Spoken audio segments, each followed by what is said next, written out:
We are entering phase 2 of the Sermon on the Mount tonight, and we have seen Jesus introduce these Beatitudes, these 9 thoughts that really just help to shape what true uh, Jesus worship is all about. We see him illustrating it as we've talked about in the 2 ideas of the salt of the earth and the light of the world. We've seen him apply it in the sense of understanding what the law actually says. And tonight we are going to see one of 3 modes of worship that the Beatitudes help us to understand. Jesus is going to look at 3 of them in total: the idea of giving, the idea of prayer, and the idea of fasting. And tonight we're going to look at the idea of giving. What does it look like to give properly in our worship? And that is the title of the sermon: How to Give Properly. In Matthew chapter 6, 1 through 4, we see our point of authority tonight.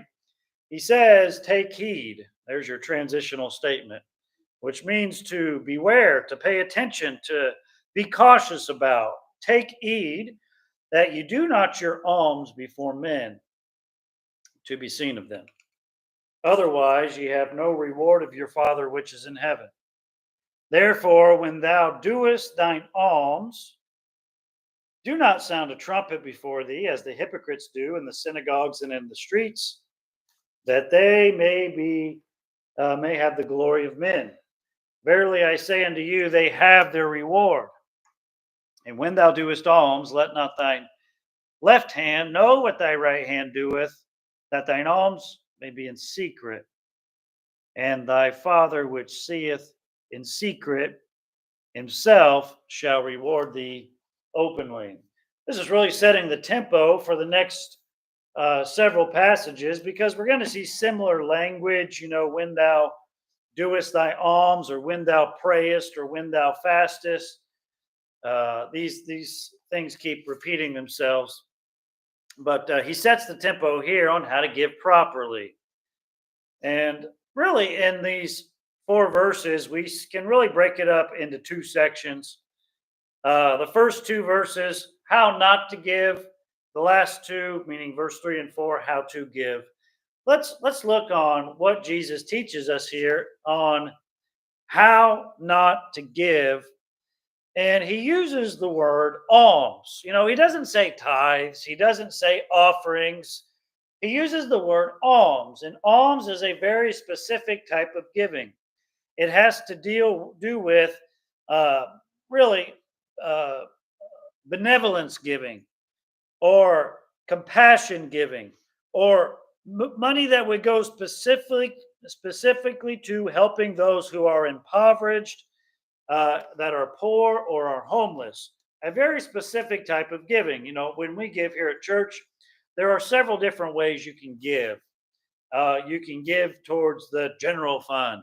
You can give towards the missions fund. You can give towards the building fund. This is talking about specifically giving towards the poor, which was one of 2 major ways you could give. If you could break up giving in the Old Testament or in the New Testament era where Jesus lived, it was giving towards the priests so that they could maintain temple worship, and it was giving towards the poor, giving your tithes or giving your alms. That's how they broke it up here. And he's talking about alms. Now, we can kind of split hairs here, but I don't really think we need to. Let's just look at this in the idea of how you give, because our giving does go to help, and ought go to give to help those in need. He says, take heed. So we start off here with a rule. We see some reasoning, and we see the reward in verse number 1. If I could break it down, verse 1, how not to give. Rule number 1, warning number 1 rather, avoid being seen when you give. And verse number 2, avoid being heard when you give. Avoid being seen giving, and avoid being heard giving. Let's look at the rule in verse 1. Take heed that you do not your alms before men. There's the rule. Don't give your alms so other people can see you. And the reasoning is to be seen of them. Don't do it so people can look at you. And what is the reward for those that give their alms before men to be seen of men? And that would be, otherwise, you have no reward of your Father which is in heaven. So don't give to be seen. This is pretty simple. Secondly, avoid being heard. When thou, verse 2, the rule, therefore, when thou doest alms, do not sound a trumpet before thee, or do not make a sound, make a blast. Some people say that, this is kind of a hyperbolic thing here, that Jesus is just saying, don't make a scene, don't make a ruckus. I'm going to give my tithe now, or I'm going to give my alms. Some people say that there were specific Pharisees that did this, but nobody really knows for sure. Many of you, have you ever seen these boxes that some people put out in front of their churches, kind of special needs boxes? There are some that put maybe canned food in the boxes, or put clothing items in certain boxes right outside of the church, and which I think is a nice thing. They say, like, if there would be certain boxes, if you will, or giving stations in front of synagogues, or giving stations in the streets, and it would be possible that some people would go and say, well, I'm going to put a can of beans in here now, and they put a can of beans in. I'm getting ready to make an offering here, and oftentimes during these moments, people said that these boxes would be empty and they would be in need. And here would come a Pharisee, or here would come somebody. I'm putting my offering in, and Jesus says, don't do that. Don't make a sound. Don't signal it audibly. And the representation is as the hypocrites do in the synagogue or the streets. The word hypocrite is from a Greek word which means a stage actor or a stage player, one who feigns to be what he is not, one who has a form of godliness without the power, or assumes to have the appearance of piety or virtue when he is destitute of true religion. Jesus says, don't fake it as other people fake it when they give. What are they faking? They are faking a relationship with the Lord. They are faking religiosity. They are faking that they are close with God. And the reasoning is, why are they faking it? That they may have the glory of men, verse 2 says. And what is their reward? Verse 2 also says, they have their reward, which is men's glory. They love the praise of men more than the praise of God. So here, again, how not to give. Jesus breaks it down very simply. Don't do it to be seen, and don't do it to be heard. And in doing these things, you are receiving the glory of men rather than God. Now, let's take this and dissect it and analyze it. Does this mean that if somebody sees me putting my offering in the offering plate or in the offering box, I've broken this law? Does this mean that when I give, maybe I should sneak into the church house when nobody else is around, because I should never be seen putting my offering in any form into the offering box or into the offering plate? Does this mean that I should not mark my envelope with my name, or I shouldn't write a check, because then somebody will be able to track my giving? Does this mean I need to give anonymously because the treasurer, Brother Kermit's the treasurer, and that mean he's not supposed to see it either? Is that what this is talking about? That I'm supposed to be 100% undercover with my giving, and if in any way anybody ever sees me putting my offering in the offering plate or in the offering box, I have broken this law? Is that what this means? Well, look at 5:16 of Matthew.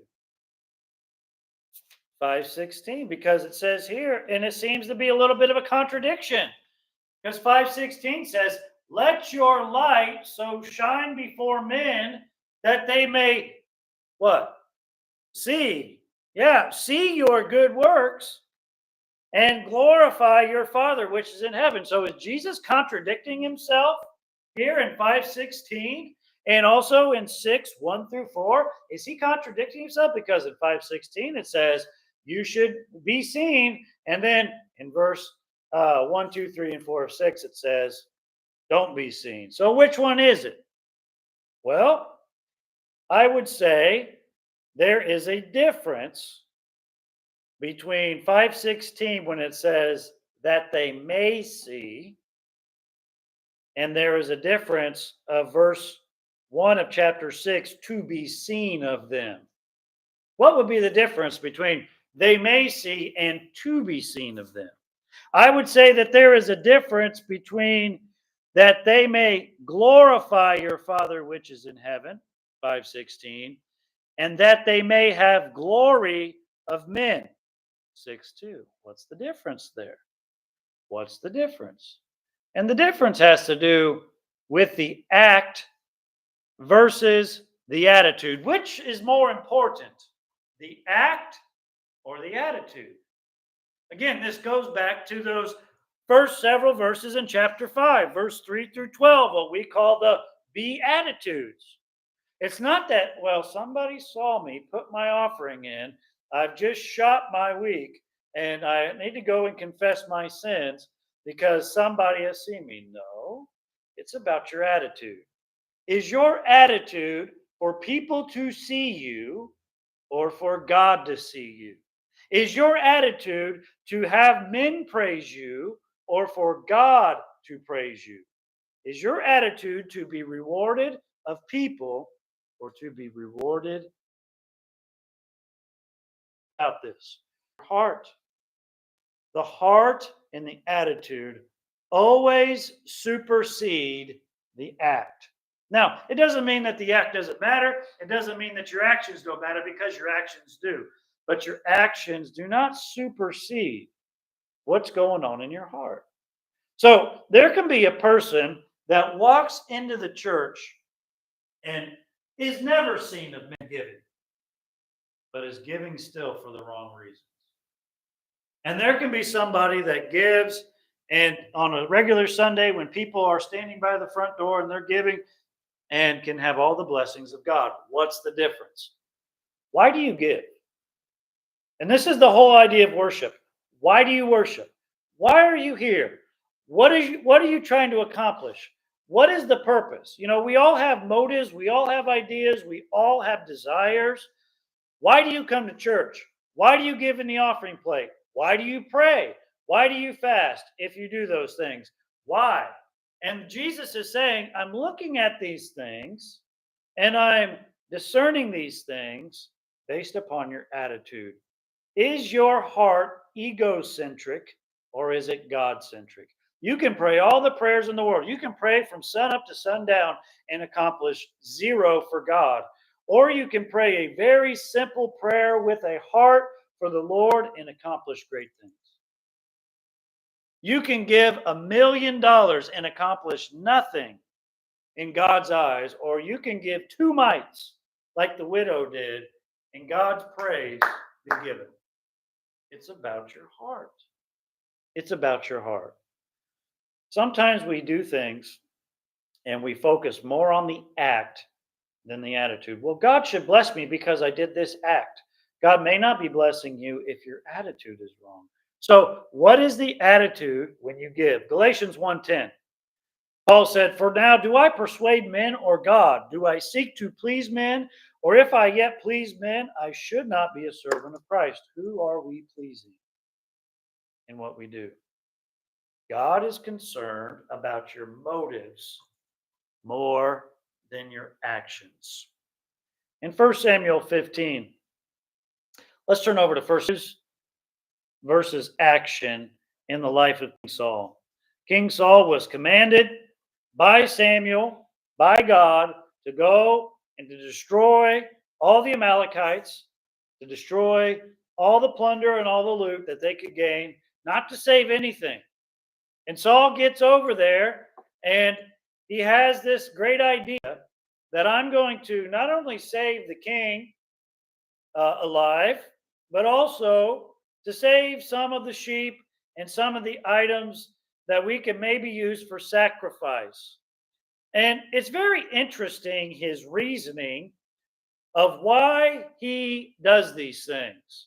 God clearly commanded him, destroy everything. And he says, no, I'm going to keep the king. And no, I'm going to keep these things. And what is his reasoning for saving these things? You remember what it is? He says that the people told him or encouraged him to do it. It says in verse 15, and Saul said, they have brought them from the Amalekites, for the people spared the best of the sheep and of the oxen to sacrifice unto the Lord God, that the rest may utterly be destroyed.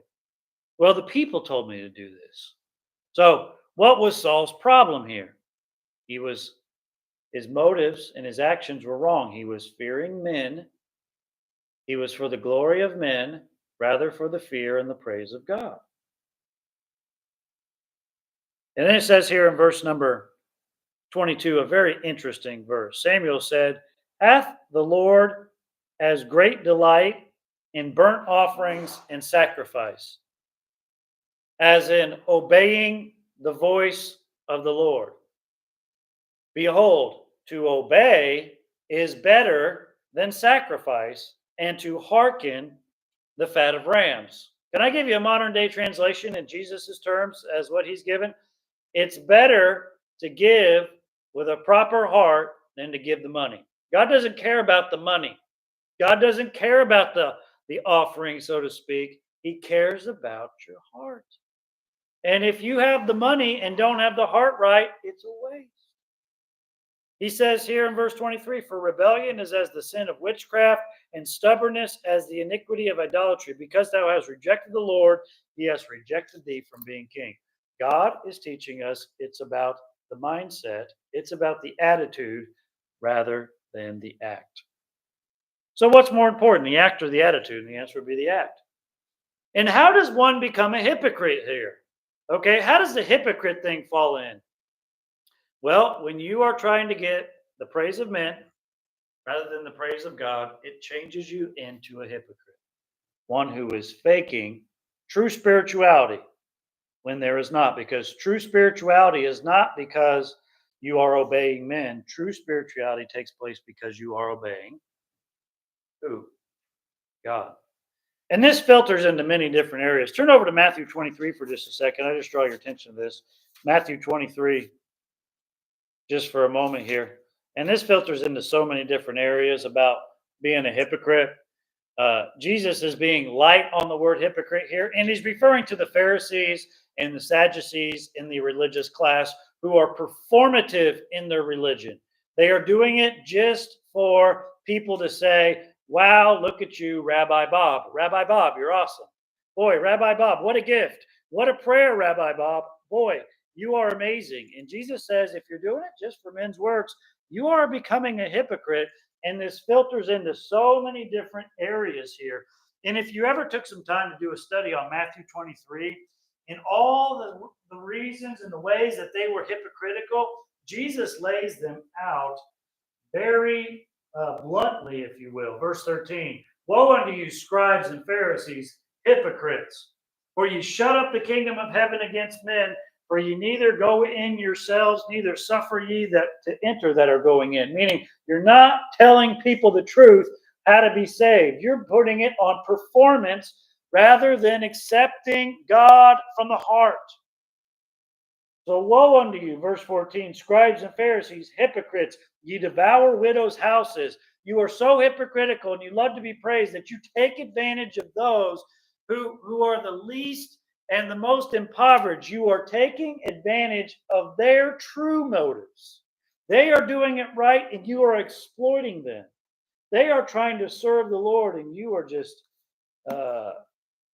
taking advantage of them. You shall receive the greater damnation. Verse 15, woe unto you, scribes and Pharisees, hypocrites, for you could pass the sea and the land to make one proselyte, and when he is made, ye make him twofold no more children of hell than yourself. You are not converting people right. Woe unto you, blind guides, which say, whosoever shall swear by the temple, it is nothing, but whosoever shall swear by the gold in the temple, he's a debtor. You got everything backwards, and he just goes into how the the hypocritical mindset filters into so many different ways, and just one of them is giving. How not to give.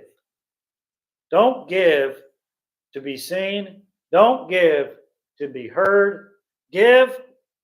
Don't give just for the act. Don't give, or you'll become a hypocrite in these manners. Well, okay, if that's the how I'm not supposed to give, how do I give? And in verse 3 and 4, give us 3 steps on how to give. Notice step 1. Notice the first section in verse 3. But when thou doest alms. Can I just say this way? The first step is be open to giving. When thou doest alms, not if thou doest alms. We need to be open to giving. Do you give? Jesus is saying that you need to be open to giving. And there's more than one way to give. It's not just about alms. It's not just about finances. How else can we give? What are some other ways that we could give? Somebody help me here. What are some other ways that we can give? Time. What other ways? Anybody else? How could we give time? Time in what way? How else? Yeah, go down to Lighthouse Mission. I mean, you can give to the poor financially, or you can give your energy and your time by trying to be a blessing to them, or sticking around and praying for it, or doing what you can to try to be an encouragement. What other ways can you give besides time and money? Anybody else? I wrote down, you can give your knowledge. Has God taught you things? And it might be a good way to give is to share what you have learned, or share your experiences, share your compassion, share your possessions. How many of us have things in our home that we haven't used in a while? Maybe we could share those if a need comes up and somebody says, boy, I could really use such and such. You know what? I got such and such at my house just laying around. There are so many ways that we can give. Are you open to giving? Give your, not just your money, but give your time, give your energy, give your possessions, give your knowledge, give your compassion, give just your presence from time to time. Sometimes we don't know what to say. Sometimes we don't know how to help, but just being there can make so much difference. I've said this before, but they told us in Bible college, you know, there's going to be times where you're at a funeral situation as a pastor, and it's a tragedy. It's somebody maybe young that has passed away, or somebody suddenly that's passed away, and they're going to say to you, they say they're not going to remember a word you say, pastor, but they will remember that you were there. And sometimes you can just give your presence. Are you willing to give? And sometimes we just always think about this in the way of money. Well, I gave my X amount of dollars more than your money are to him. He wants you to take who you are and say, Lord, here am I, a human being that is breathing and alive. Where do you want me to give? And the question is, are you willing to do that? Poor people just aren't down at the Lighthouse Mission. Sometimes people are poor in spirit, but they're rich in the bank. You ever met somebody that's rich in the bank and poor in spirit? You ever met somebody that's got everything, but really is in need of something else? It's not just about the poor. Where can I give? Now, obviously, money is something that we should all consider giving. That's just one of the ways. Paul said, he which soweth sparingly shall reap also sparingly. You know what that means? If you're stingy, guess how you're going to get dealt with in a stingy way. Again, you may be bountiful, as it says here, soweth bountifully, reapeth bountifully. You may be bountiful with your money, but stingy with your time. You may be bountiful with your time, but stingy with your money. We need to be willing to look at our whole life. Am I giving as I'm supposed to? Every man, as he purposeth in his heart, so let him give. Not grudgingly. Oh, I got to do it. Not of necessity, for God loveth the cheerful giver. Hey, I get to serve God. Hey, I get to help in this area. Hey, I get to serve here. Don't do it as as a drudgery. Again, it's about the act, yes, but also before the act, it's about the attitude. An early quote in the 1900s that I read. Now, this this is needs to be updated for inflation, but get the quote. This man named Roger Babson said, $1 spent for lunch lasts 5 hours. Okay, you're not. I don't know what you're getting for lunch today for $1, but bear with me on the illustration. $1 spent for lunch lasts 5 hours. $1 spent on a necktie lasts 5 weeks. $1 spent on a hat lasts 5 months. $1 spent on an automobile lasts 5 years. $1 spent on the railroad lasts 5 decades. But $1 spent in God's service lasts for eternity. And I would change that. 1 hour spent doing what you like may benefit a little bit. 1 hour spent serving God lasts for all of eternity. Don't just give your money. Give of everything. Be willing. Be open to giving, step one. Step two, we see be private in giving. Now notice verse 3 how it says, when thou doest thou alms, it goes on to say, let not thy left hand know what thy right hand doeth. Sounds like how some businesses run around here. You ever use this to describe a business? You walk in and you expect some level of service. You called on the phone and you got everything worked out. You just got to go in. But you go in and meet the person. You didn't talk to them on the phone, and the right hand doesn't know what the left hand is doing. Sometimes this is described how businesses run. Miscommunication seems to be going on here. What does he mean by this? When you give, don't tell your left hand what your right hand's doing. What are you talking about here? And the answer is in verse 4. That thine alms may be in secret. This is talking about private giving.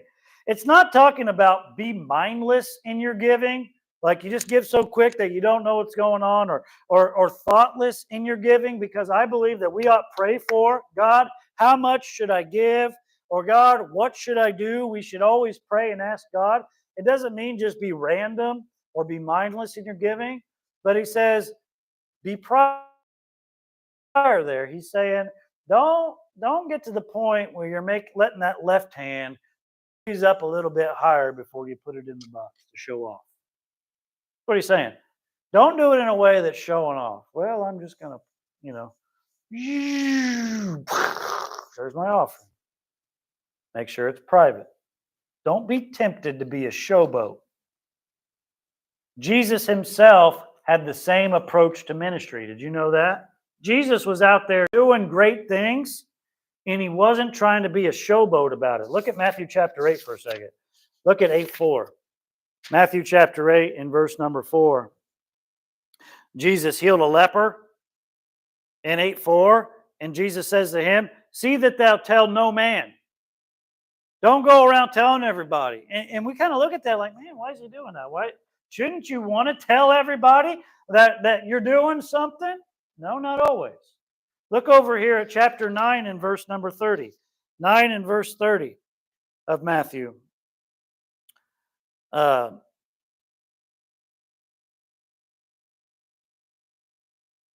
He heals a lady here. He hears Jairus' daughter. 9:30. Charge them, saying, see that no man know it.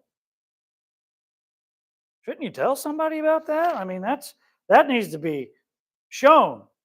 Chapter 12 and verse number 19. Look at 12:19. 12:19. I might have the wrong verse here. Well, I think I put down the wrong one there. But anyway, you get the idea here that Jesus went around doing some pretty amazing things, and he didn't show off about it. Now, there was a time for him to make himself known publicly, and there was a time for him to display he's God. He gets to do that. He's always going to do it with the right heart. But even Jesus did some things privately and secretively. And if he did certain things privately and secretively, don't you think that we ought to as well? Don't you think that we ought to as well? Because we are so egocentric sometimes, it's easy for us to get a big head about it. As Keith, I thought about something that Richard Boo always said that never stuck with me. He's talking about musicians one time, and he says you got to watch out for these musicians because all of them are show-offs. Every single one of them. Don't if you ever think you've met a humble musician, he says, don't kid yourself because they have to work to be at it.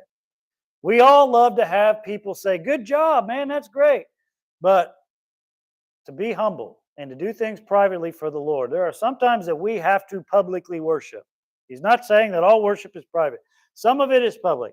But make sure, as much as you can, you stay humble. And the best way to do that is be private. Don't go around saying, hey, I put $100 in the offering today. If I went up to you and I said, guess how much I gave this year? Who cares? Whoop-de-doo. If somebody came up to you and said, I just gave $500 in the offering plate, know that you just lost your blessing. You just broke the sowing and reaping cycle there. Because it says here in verse 4, don't just be open to giving, be private in your giving, but verse 4 gives us the idea, be blessed in your giving. It says at the end of verse 4, and thy Father which seeth in secret himself shall reward thee openly. Do you want God's blessings on your life? Luke 6:38, I love this verse. Give, and it shall be given unto you. Good measure, pressed down, shaken together, running over, shall men give unto your bosom.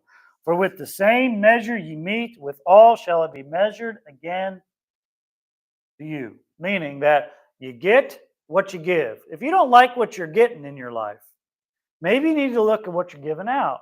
Boy, I'm getting a lot of negativity. Are you giving out negativity? Are you giving out negativity? I don't like what I'm getting back in my life. Well, what are you giving? God wants you to be blessed. And the way you be blessed is you give, and you give privately. You don't get the praise of men. You do it for the praise of God. You have patient giving. You wait for the blessing. And that's the thing about these Pharisees. They wanted immediate praise. They weren't willing to wait for the praise from God. They weren't patient in it. They wanted it now. And if you want praise now, then just let somebody else praise you right in front of you. But if you want to wait on the praise privately, you got to wait on God. How many of us have set out to cook a meal, to complete a project, to put something together, and have disregarded the instructions, disregarded the plan, disregarded the recipe to do it? Well, I can just figure this out on my own. I know how to do this. And it turned out horrible. How hard could it be? Well, it turned out horrible. The meal didn't taste right. The project took longer than expected. What I built fell apart because I didn't follow the instruction manual. Listen, we don't just need to do things. We need to do them right. And Jesus here is saying, don't just give properly.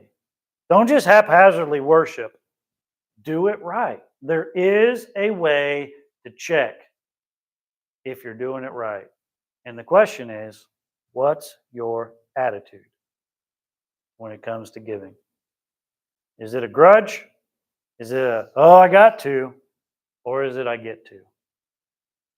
What's your attitude when it comes to worship? Father, help us in this area as we begin over the next few weeks to dive into what our worship is like. And we've seen this first idea of giving. I pray that, Lord, all of us would be willing to give, not just of our money, but of ourselves. Lord, you gave to us so bountifully, and your gift is still giving today. May we as well have that sort of blessing upon our giving where it affects not just now, but generations to come. Thank you so much for what you do. Thank you for helping us. Please dismiss us with your blessing. In Jesus' name, amen. Thanks for coming to church tonight.